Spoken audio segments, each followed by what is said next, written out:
Ok, ¿ya me escuchan? ¿Sí me logran escuchar? Monse, ¿me logras escuchar bien? Bueno, bueno, vamos a subirle. Bueno. Sí, perfecto, muy bien. Muchísimas gracias porque estaba pensando que no se oía bien. Entonces, bueno, vamos a dar inicio a nuestra última sesión de nuestro módulo 3. Déjenme ver que se esté viendo aquí perfectamente. Muy bien, pues vamos a dar inicio, vamos a platicar acerca de los temas que vamos a ver en esta última semana. Nuestro módulo 3, el lenguaje en la relación del hombre con el mundo. Ya estamos en nuestra última semanita, ¿verdad? Nuestra última semanita donde hemos podido trabajar con diversos textos y hemos podido comprender desde el contexto, desde la relación o la propuesta que nos tenga algún área de conocimiento y la misma relación con las diversas disciplinas. Entonces vamos a ver qué vamos a hacer en esta sesión. Pues vamos a hablar acerca de, a ver, espérame, a ver qué tal. Vamos a hablar acerca de lo que es nuestro proyecto integrador, que es nuestra actividad culmen de esta semana, los materiales que tenemos y obviamente las indicaciones finales. Primero hay que recordar esta imagen, yo ya se las compartí, está en el tablero de avisos, en el foro de novedades. Hay que recordar que esta semana ustedes pueden obtener hasta 43 puntos, si se dan cuenta son demasiados puntos, ¿verdad? Es la semana que tiene muchísimo mayor peso en todo nuestro módulo. ¿Y cómo están divididas, por decirlo así, estos puntos? Pues están divididos de la siguiente manera. Lo que lleva mayor puntaje es el proyecto final, que vale 30 puntos. Nuestro foro de integración, que también ahorita vamos a platicar de él, vale 8 puntos. Y el cuestionario de autoevaluación, me faltó el auto, también vale lo que son 5 puntos. Entonces, es importante tomar en cuenta este puntaje. Entonces, nos da un total de 43 puntos, siempre y cuando, ¿verdad? Nosotros trabajemos entregando en tiempo y forma. Nos vamos entonces primero a hablar de lo que sería. Vamos a hablar primero de lo que sería nuestro proyecto integrador con la finalidad de ir adquiriendo los conocimientos. Y pues yo les compartí, primero me gustaría empezar conociendo las características del conocimiento científico, porque en un momento de la actividad nos lo piden. Voy a compartir, es más, voy a compartir el formato que hay que llenar para esta actividad de proyecto integrador. Es el que ustedes tienen en pantalla. Si quieren lo vemos y ya me voy a el pensamiento científico. Entonces, yo les compartí este que tenemos aquí, que es el formatito que ustedes tienen que llenar para poder desarrollar con esto su proyecto integrador. Entonces, aquí vamos a hablar, primero vamos a identificar los conocimientos previos que hemos tenido sobre, por ejemplo, aquí nos dice, ¿qué sabes acerca de la violencia? O sea, ¿qué conocimiento previo tenemos, no? ¿De qué manera adquiriste tus conocimientos sobre este tema? No sé, con la televisión, con las noticias, etcétera. Luego tenemos dos lecturas que hay que consultar, la violencia contra las mujeres en México a través de la historia y los rostros de la violencia. Ahora, de esos dos textos vamos a desarrollar esta tabla, como ya hemos desarrollado diversas tablas en el módulo. Ustedes la pueden hacer en Word, insertar tabla o directamente en Excel, ¿no? De cada uno de los textos vamos a contestar cuál es la intención de los textos, quiere decir, ¿qué es lo que busca el autor con cada uno de ellos? Después, ¿desde qué ciencia o disciplina se aborda el tema? Si yo, por ejemplo, pongo que, me voy a inventar, ¿no? La violencia contra las mujeres en México a través de la historia se aborda desde el tema de la sociología, que quiere decir que la ciencia que estudia obviamente las relaciones entre los diversos grupos sociales y las sociedades. Entonces, yo tengo que poner aquí el nombre de la disciplina y obviamente ¿por qué digo yo que pertenece a esa disciplina, no? Tengo que justificar. A lo mejor yo voy a decir, bueno, pertenece al área de la disciplina de la sociología porque nos presenta la relación de diferentes grupos de mujeres y obviamente la violencia que estos han vivido. Muy bien. Y la última columna es ¿qué características del conocimiento científico tienen los textos? Ahí sí tenemos que escoger una característica de las cuales me voy a regresar entonces a mi presentación, de las cuales voy a mencionar en este momento y la tenemos que poner en la tabla. Me voy a las características del conocimiento científico y entonces ya nos regresamos a nuestro formato. Aquí tenemos las características del conocimiento científico. Son varias, entonces se las voy a ir compartiendo. Dice, un conocimiento científico puede ser sistemático. Quiere decir, un pensamiento científico sirve de base al que le sigue y así sucesivamente. Quiere decir que eh, forma parte de un sistema que puede ser una serie de pasos o un protocolo para llegar a un fin, como es el de las vacunas, ¿no? Las vacunas pasan por una serie de protocolo donde se prueba en personas, en diferentes niveles, diferentes grupos para ver su eficacia que tengan las vacunas. Entonces, por lo cual pertenece a un sistema y así debe de ser un conocimiento científico. Es verificable, quiere decir que todo aquello que nos está ofreciendo lo que es la ciencia se puede verificar, se puede comprobar. Me vuelvo al tema de las vacunas. Si decimos, hemos visto cuántas tablas hemos visto, ¿verdad? Sobre los diferentes tipos de vacunas que hay contra el COVID y te dice, tal vacuna te protege en un tanto de porcentaje en cuanto a los síntomas y en un tanto de porcentaje de que llegues al hospital, ¿no? De que te pongas muy grave y tengas que llegar al hospital. Eso es la manera en cómo nosotros podemos verificar, o sea, hay pruebas y hay procesos que se hicieron para verificar la eficacia de las vacunas y el porcentaje, obviamente, que nos pueden ayudar. Así debe ser el conocimiento científico, algo que nosotros podemos verificar. Es universal, quiere decir que no solamente se queda para un solo lugar, sino que puede abarcar a mayor número de personas, como es también el mismo ejemplo de las vacunas. Es transformador, que así que de alguna manera lo que se vaya conociendo y lo que se vaya identificando como ciencia, de alguna manera transforma la realidad. Nos volvemos al mismo ejemplo. Antes, cuando empezó todo esto de la pandemia, pues, no había obviamente vacunas y pues estábamos todavía un poco más con la incertidumbre de que qué iba a pasar, ¿no? Si nos enfermábamos, qué iba a suceder. Ahora, posiblemente con las vacunas, pues ya tenemos un poco de protección, aunque sabemos que no es su totalidad, pero sí de alguna manera va cambiando la realidad, ¿no? Nosotros lo vemos, por ejemplo, las autoridades nos dicen, si estás vacunado, pues obviamente vas a poder ir a trabajar con mayor confianza. Si eres maestro, por ejemplo, te tienes que presentar en tu área de trabajo. Entonces, de alguna manera cambia lo que son las realidades. Es analítico, normalmente se accede a un conocimiento científico descomponiendo todo en sus partes.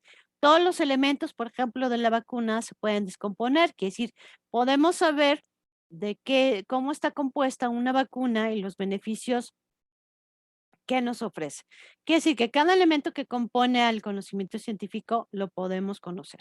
Es sintético, una vez analizadas minuciosamente las partes del problema, se debe de poder relacionarlas para presentar lo que es una idea. Quiere decir, ya en el anterior lo desmenuzamos en la parte analítica, logramos conocer cada uno de los elementos que contiene la vacuna. Ahora es obviamente la inversa. Todos estos elementos se juntan y nos ofrecen lo que es el beneficio de la vacuna. Así debe ser el conocimiento científico en que podemos descomponerlo en sus elementos, pero después obviamente podemos juntar todos los elementos y darnos un nuevo conocimiento, una área, una medicina, una propuesta, etcétera. Tenemos más características, es específico. La ciencia analiza fenómenos y situaciones particulares, problemas que sí posiblemente se puedan presentar en algún lugar, pero también Recordemos que abarcan de forma general, ¿no? Pero sí, tratamos, como es el caso ahorita, de una enfermedad, ¿no? Es explicativo, el objetivo último del conocimiento científico es tratar de entender y explicar los fenómenos formulando leyes o principios. Partimos de que no vamos a hacer suposiciones, no supongo, y yo pienso que así puede ser, sino todo partimos de siempre hacer una investigación para sacar verdades, ¿no? Algo que sea una afirmación, que no sea un supuesto, ¿no? Una investigación sí se basa en un supuesto, pero el resultado final ya tiene que ser algo que realmente nosotros podemos afirmar. Es comunicable, de alguna manera el conocimiento científico pues es muy general, ¿no? Abarca a gran número de personas y por lo cual se debe de entender en todos los aspectos, en cómo se realiza, por ejemplo, las vacunas, en el beneficio que tiene, en los alcances que tiene, etcétera. Es fáctico, se aferra a los hechos tal y como son y como se presentan. Aquí no vamos a inventar datos o no vamos a inventar enfermedades, por ejemplo, en el ejemplo que estamos tomando, ni vamos a inventar supuestos, ¿no? Yo creo que este es el porcentaje. No, todo tiene que ser en base a una investigación y por lo cual los datos son muy reales, ¿no? Es subjetivo, se abstrae de cualquier momento afectivo y solamente atiende a cuestiones de la razón. Volvemos a lo mismo. Hemos reflexionado, por ejemplo, en este módulo, que luego, por ejemplo, hay situaciones que hacemos por tradiciones o por costumbres, incluso de nuestra familia o que conocemos de nuestro país o de nuestro lugar de origen. Y a veces no pasan por la razón, sino ya se hacen, no por costumbre o por tradición. Y lo que es en la parte del conocimiento científico, todo realmente es objetivo. Todo es analizado, todo obviamente es verificado. Y así es como nosotros resolvemos esta parte, me voy a ir de nuevo a esta parte, de nuestro formato, en donde en la última columna de cada uno de los textos, yo voy a decir qué características del conocimiento científico pude descubrir en este texto. Yo tengo que decir, es verificable. ¿Y por qué tengo que decir que es verificable? Y yo tengo que justificar la respuesta que me digo, por lo cual yo elegí verificable dentro del texto que yo he seleccionado, ¿no? Recuerden la importancia de justificar las respuestas, presentar ideas que apoyen lo que nosotros estamos diciendo.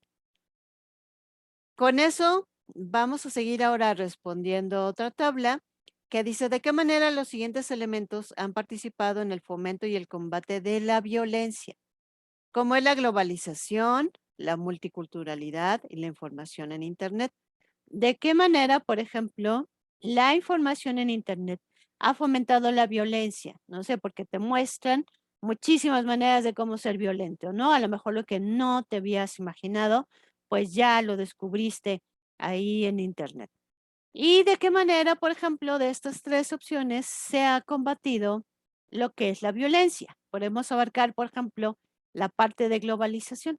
¿Cómo se combate? Pues ya han surgido diferentes instituciones que presentan propuestas tanto para la sociedad como para su país de forma legal para que se combata la violencia. Y esto se abarca no solamente a nivel de su país o de su localidad, sino que también se abarca a todo el mundo. Y estamos diciendo entonces que la globalización también me ha ayudado a combatir lo que es la parte de la violencia. Entonces, de estos tres puntos, globalización, multiculturalidad e información, en Internet vamos a encontrar lo que es el fomento y obviamente el combate a la violencia. Seguimos contestando nuestro documento que es nuestro proyecto integrador. Elige una relación social y con base en tu elección menciona algún ejemplo donde se evidencia el fenómeno de violencia. Vamos aquí a describirlo, si conocemos, por ejemplo, a lo mejor algunos novios, algunos amigos, etcétera, hay que describir ese momento. Y en la siguiente vamos a responder a la pregunta, ¿cuál es la intención comunicativa y la postura que identificas en cada uno de los dos textos? Quiere decir, ¿qué busca el autor con ese texto y qué postura tiene? Digo, me voy a inventar algo, ¿no? A lo mejor la intención es ofrecerme información sobre la violencia en las mujeres en diversos grupos en toda la República Mexicana. ¿Y cuál es la postura que tiene? Pues es una postura para combatir lo que es la violencia. Propone también diferentes asociaciones civiles, ONGs y diferentes leyes para que se termine lo que es la violencia contra las mujeres. Así podemos sacar entonces la intención comunicativa y la postura que tiene el autor en cada uno de los textos. Recuerden que hay que decir por qué obviamente estamos afirmando lo que estamos diciendo. Ahora, vamos a hacer una reseña crítica, que es el último punto, una reseña crítica donde alguno de los dos textos. Vamos a trabajar nada más con uno.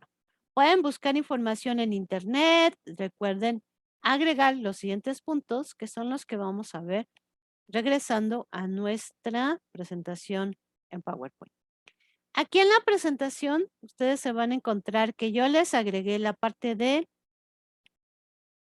lo que es una reseña, que ya lo he compartido y está en el foro de novedades. En el tablerito que tenemos al inicio de la página, ya les puse esta parte de pasos para hacer una reseña y mañana les agrego otra página para que también les ayude.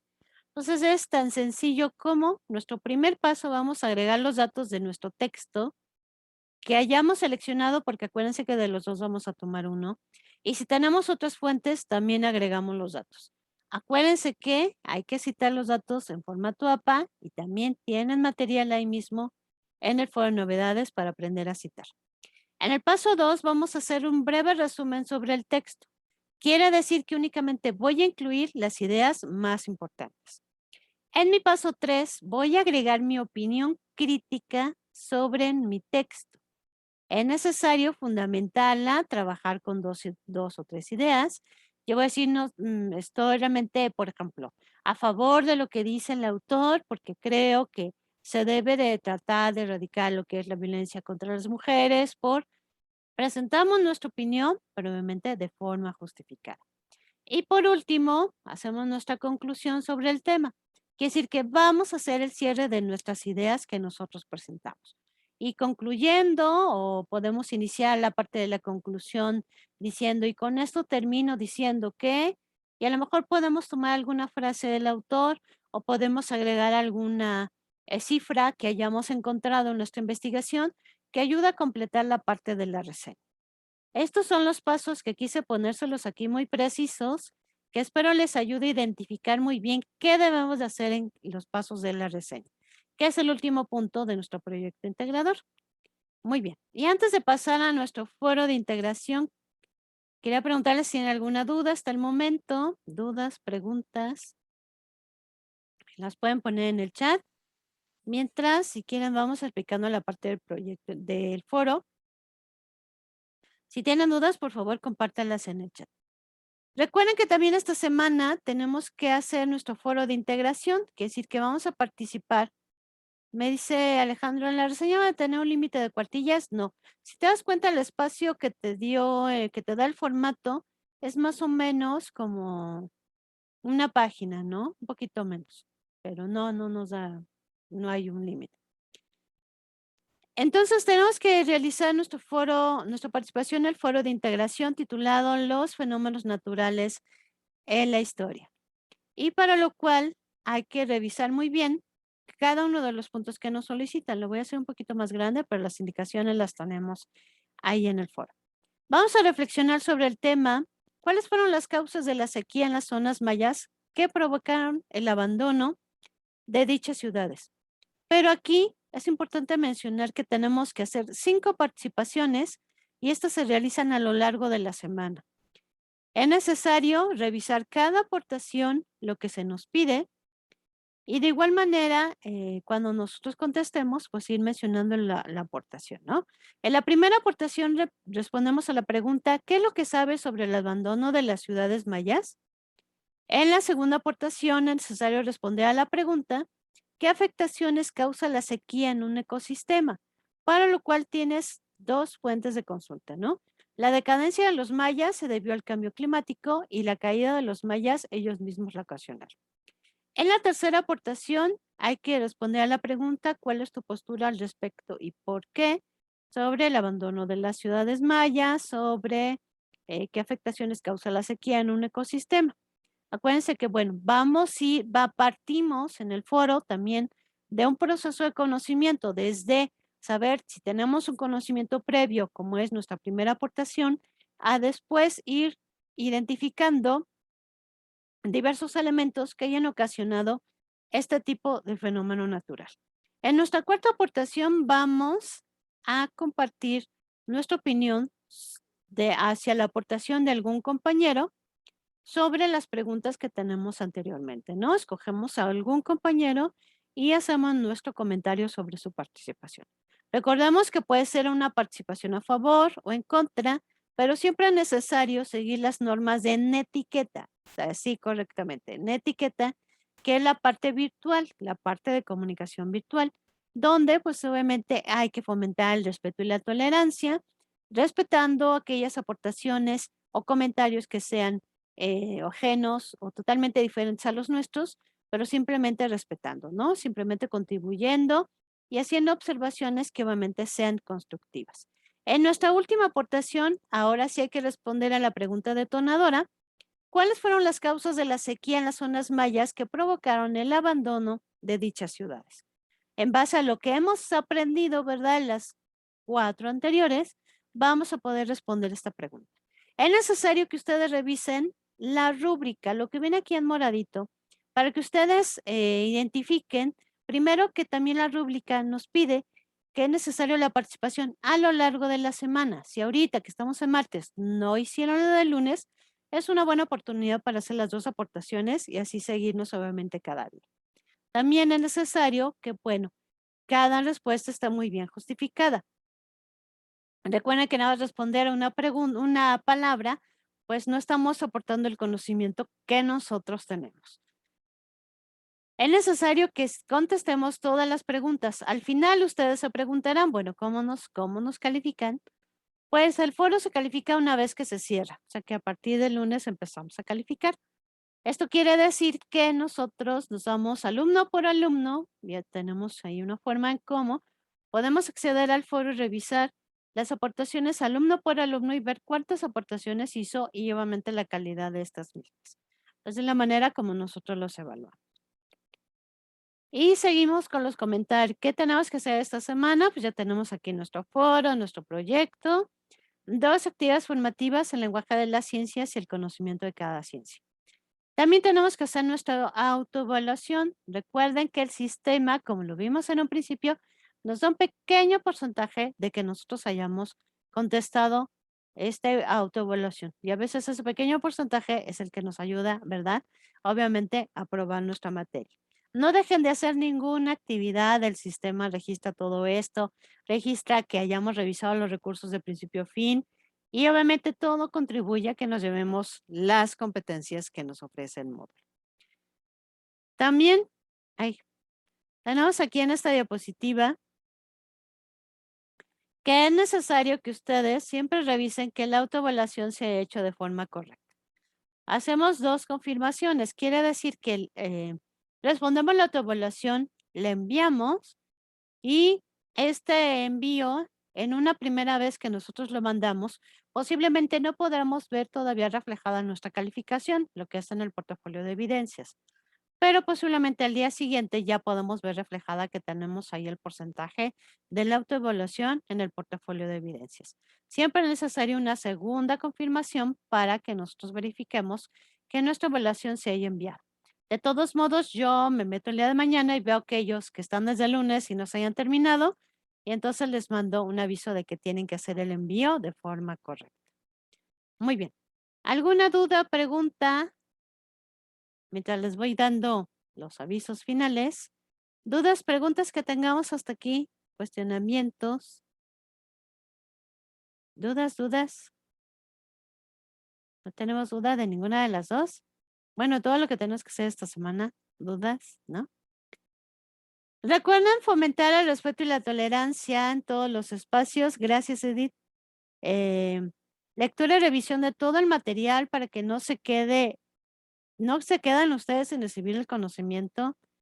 Digan no al plagio, ¿verdad? Esto quiere decir, no nos lleva a nada bueno, lo único que vamos a aprender es copiar y pegar y pues lamento decirles que eso todo el mundo lo sabe, no es una competencia nueva que vayamos nosotros a adquirir. El último día de entrega es el domingo 12 de septiembre, mucho ojo con esta fecha, porque en esta semana es la única semana que ya no contamos con extensión, ya que el domingo se termina y nosotros nos piden las calificaciones de ya, entonces tenemos que estar calificando, ya es difícil que a nosotros podamos ofrecerles gracias, Monse, podamos ofrecerles alguna extensión. Entonces hay que tomar en cuenta la fecha límite que es nuestro domingo.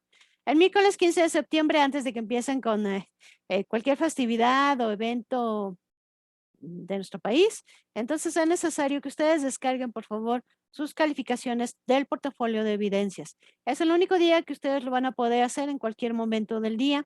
No dejen de pasar el tiempo de hacerlo, ya que nosotros cuando entregamos ya las calificaciones ya no tenemos acceso al módulo. Los asesores virtuales ya no tenemos acceso al módulo y este módulo desaparece de nuestra plataforma y nuestro espacio.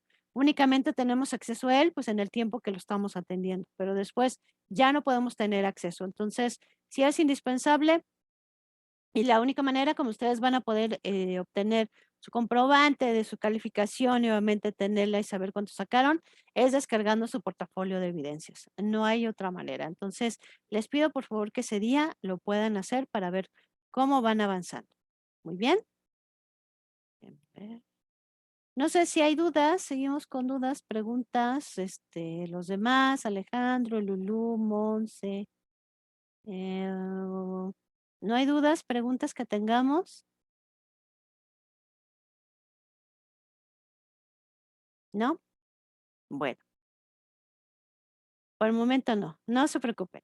Si haciendo las actividades tienen alguna duda en el transcurso de la semana, por favor escríbame en la plataforma y yo con todo gusto los atiendo para que logremos este buen fin de nuestro módulo y que obviamente ustedes logren subir un peldaño más para obtener su certificado de preparatoria y con esto obviamente subir un escaloncito más de prepa en línea CEP y podemos pasar a nuestro cuarto módulo.